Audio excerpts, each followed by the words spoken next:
Jai Hind to all. My name is Dr. Divya Sharma, Assistant Professor in Ajay Kumar Garg Engineering College, Ghaziabad.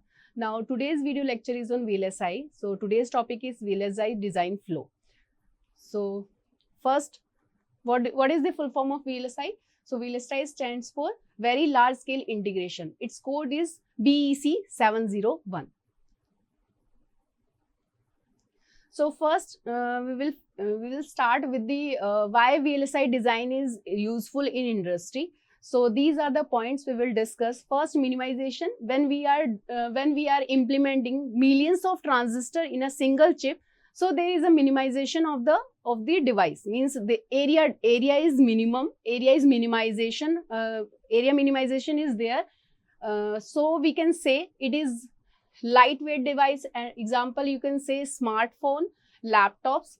So this is the first point. Now second is high performance of this VLSI. So if we are doing parallel processing and optimized architecture in VLSI, so we can improve the computing speed for AI, data centers and supercomputers.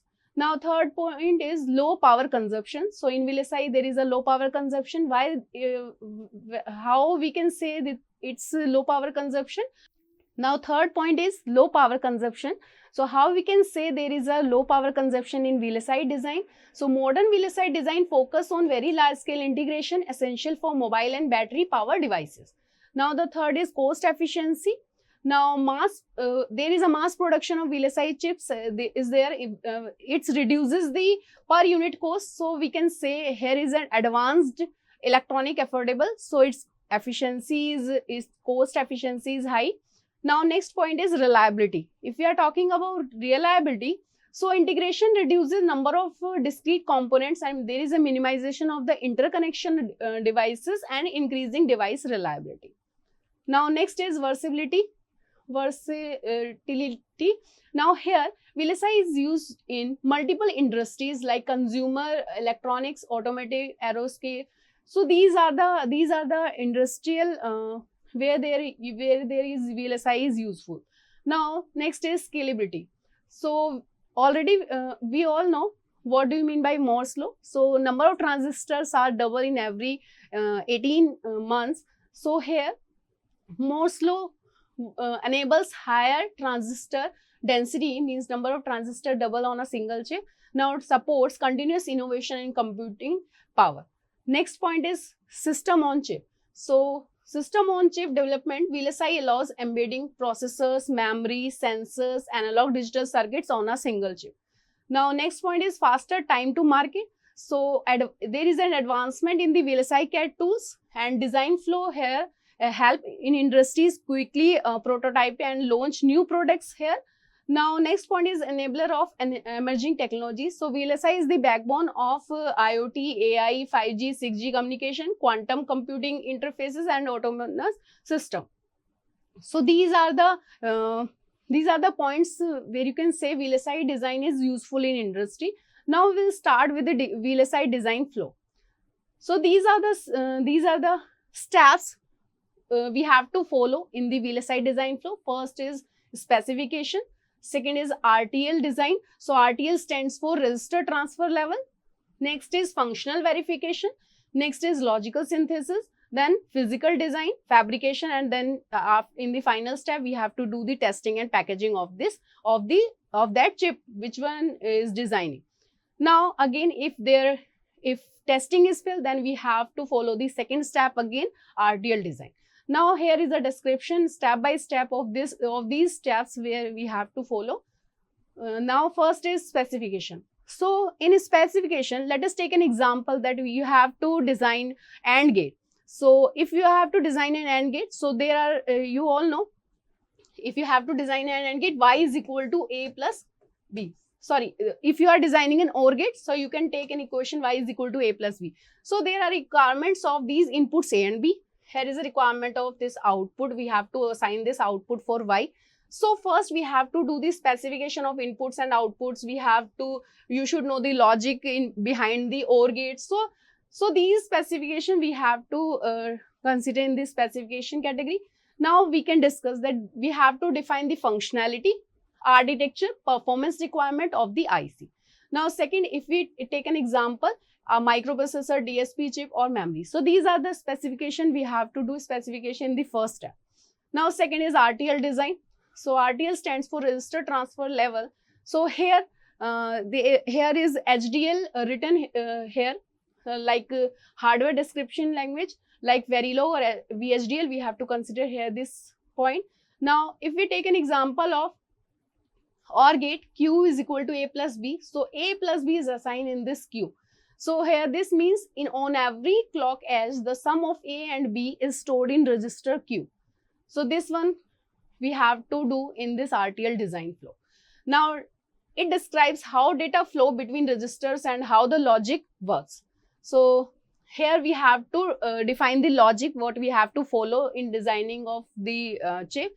Now third is functional verification. So here we have to test that RTL code, which is here in the, we have to write down in the second step. So we have to test here the RTL code to ensure it performs correct or not. Now uses simulation and formal verification here in the functional verification step. Now next is logical synthesis. So here RTL code converts into a gate level netlist, or you can say it is a blueprint. So it is by using standard cell libraries. Now it also ensures correct timing and area constants. Now the next step is physical design. So when we get a gate level netlist, we have to convert that gate level netlist into a chip layout. It includes floor planning, partitioning, placement of standard cell, clock tree synthesis and routing. So this comes in this step physical design. Now after this we have to do the fabrication of that chip. Means we have to do the manufacturing of that chip. So final layout is sent to the semiconductor foundries, means companies where we have to send that layout. And fabrication using photolithography, doping, etching, we have to do the fabrication by using these steps.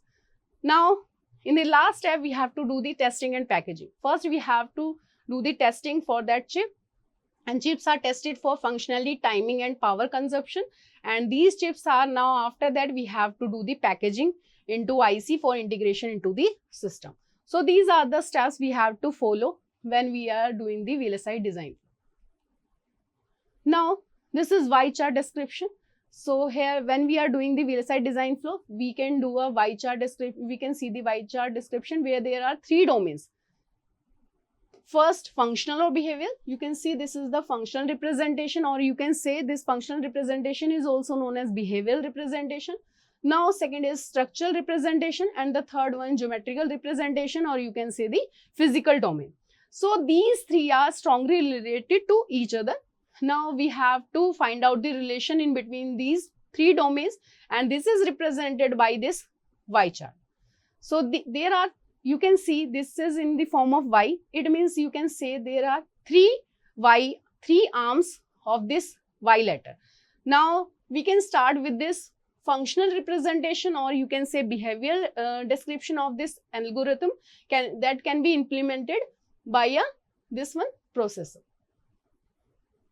Now next step is, similarly in this behavioral representation, this algorithm consists of several finite state machine. Here you can see that stands for FSM, that is used to execute different tasks. Now at this structural representation, you can see this as FSM machine. This FSM machine can be realized by using this by using some memory elements like such as registers, or you can say register ALU. Now the same can be designed as a module. Here you can see the module placement. So during this we can see, you can see from this functional algorithm to processor, then we have to do the chip floor planning. Then after that it goes into the finite state machine, then register ALU, then we have to make a module placement for this. Now we have to define a module description here. Now that comes in the leaf cell. Here we have to design the logic. Now after that there is the next step, cell placement. Then after that Boolean equation. Now in the Boolean equation, how many transistors are there? We have to implement transistor here. Now after that we have to make a mask or layout. So these are the steps we have to follow like this, and we have to come at the center. So by this Y chart we can see when we are moving from this step to this step, you can see there is a simplification, or you can say simplified version of this whole Y chart. So here, or you can say functional representation abstract is algorithm, then next abstract is finite state machine, then after that module description state machine, abstraction. Now next is the Boolean equation, then next abstraction is the mask. So this is the steps, these are the steps we have to follow in this way, that we have to follow like this. Now here, already we have discussed the description for this Y chart as we have done in the VLSI design flow. We have to do it like this, but we have to follow like steps like one by one. Now this also observe that any design domain at any particular arm Y, the level of complexity reduces from this outer to the center.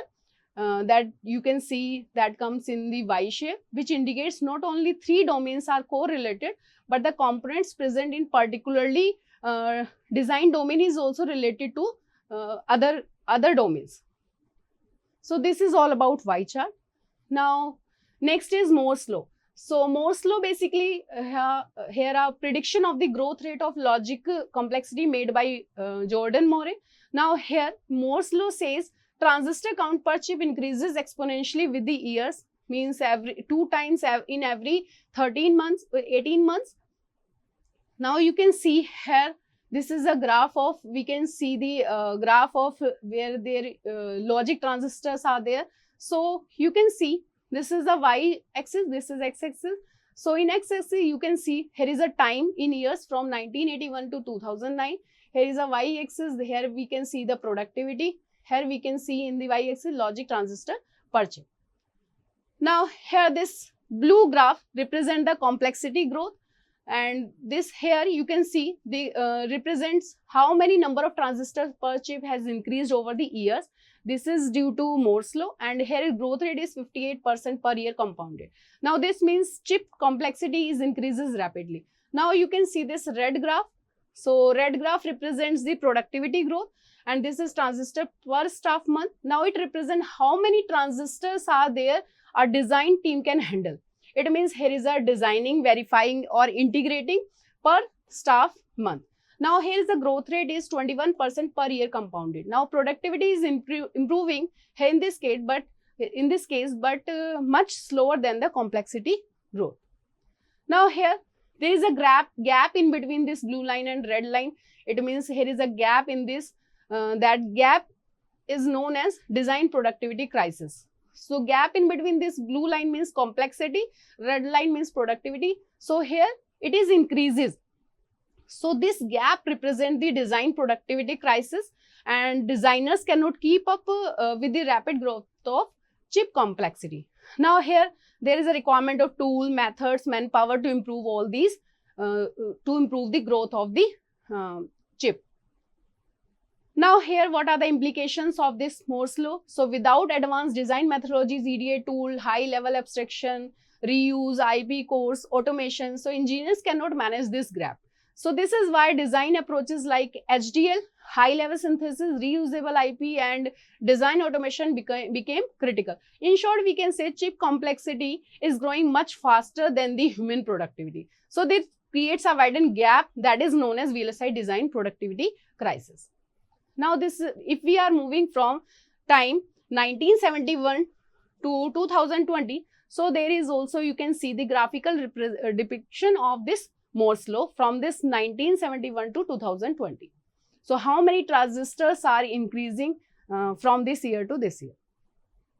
Now next topic is overview of VLSI design methodology. Now you can see x-axis represents the design time. It means time taken to reach a mature optimized design. Now here it represents the y-axis. Y-axis means circuit performance, that represents the speed, power, area, etc. So here this figure shows the impact of different VLSI design style like full custom and semi-custom on a circuit performance and design time. So there is a relation in between this circuit performance and design time on the basis of semi-custom and full custom. You can see in this graph here full custom, so it means more opportunity for performance improvement. Now here in the semi-custom design, So here less opportunity for performance improvement. Now here from less than this semi-custom design. So you can see here graph shows shorter design time until maturity. And if we are moving from this origin to this full custom design, there is a longer design time but until maturity. Now here, if we are talking about this semi-custom design, so faster development is there in this semi-custom design. So, and a lower performance ceiling. So, it means you can say limited room for further optimization. So, this semi-custom design is used when time to market is important, like ASI using standard cell. Now, if we are talking about this full custom design, so full custom design takes longer time to reach maturity, more design effort and time is required here. Now here is high performance. If we are comparing this semi-custom and full custom design, so here is a high performance in the full custom design, more scope for improvement in power, speed and area. Because in VLSI there is an importance. We have to discuss here in VLSI how much power is there, how much speed is there and how much area is there when we are designing a chip. Now here it is used in high performance chips, example microprocessor. So these are the description of semi-custom design, full custom design, where we can use this semi-custom and full custom design. And this is a relationship in between when we are taking a comparison of design time and circuit performance for the semi-custom and full custom design. Now here, hence we can say semi-custom gives the quicker result but limits custom optimization. Now full custom design is time consuming but offers better performance in the long run. So it usually depends on application needs, performance versus time trade-off. Now what is the difference in between full custom design and semi-custom design? Now these are the features. First we are discussing design approach. If we are discussing design approach in between full custom and semi-custom design, so in full custom design, it designed from scratch at a transistor level, means we have to start it from the scratch level and we have to approach reaches at this level, transistor level. Now if we are talking about this semi-custom design, so it uses pre-tested cell libraries are there in this semi-custom design. It means standard cell or you can say gate arrays are there. Now second feature is design time. So in full custom design, it takes longer time, takes more time until maturity. Now here, if we are talking about the semi-custom design, so here it takes shorter time as compared to the full custom design, because here quicker time to maturity. Now next feature is performance. So high opportunity for speed, power and area optimization in the case of full custom design. Now here in the semi-custom design, limited opportunity for optimization since cells are fixed here in this case of semi-custom design. Now next feature is flexibility. So very high flexibility in case of full custom design, because every transistor can be customized here in the case of full custom. Now less flexibility in the case of semi-custom design and limited to available libraries here, because here libraries are fixed here in the case of semi-custom design. So we have to depend on the limited libraries. Now if we are taking a case of cost, so here in the full custom design, higher prototyping cost due to complexity and longer cycles, and here in the case of semi-custom design, lower costs since libraries and automation tools are already used here. Now these are the textbook for VLSI and these are the references books. But we can these topics we can study from this Gang. Thank you.